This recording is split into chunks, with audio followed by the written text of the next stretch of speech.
दरम्यान उष्णतेमुळे आता लग्नाच्या मंडपात चक्क खूनही पडू लागलेत। उत्तर प्रदेशमधल्या घटनेने एकच खळबळ माजली आहे। दुसरीकडे मध्य प्रदेशमध्ये आता वरातीमध्येच फिरते कूलर आणि पंख्यांचाही वापर होतोय। पाहूया। ज्या उन्हामध्ये घराबाहेर पायही काढावासा वाटत नाही, तिथे लग्नाच्या वराती कशा काय निघणार, या प्रश्नावर मध्य प्रदेशच्या देवास शहरामध्ये अनोखी शक्कल लढवली गेली। इथे चक्क वरातीच्याच आजूबाजूला चाकं लावून फिरणारे कूलर लावले होते।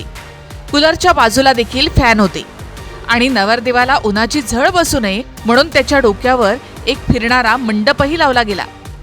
तापमान किती वाढलंय, त्याचा लोकांना किती त्रास होतो, त्याचं हे मोठं उदाहरण। एकीकडे मध्य प्रदेशात वरातीमध्ये फिरणारे कूलर लावले गेले आणि तिकडे उत्तर प्रदेशात लग्न मंडपातच कूलरची हवा अडवली म्हणून एकाची चाकूनं हत्या करण्यात आली। Bureau report, TV9 Marathi.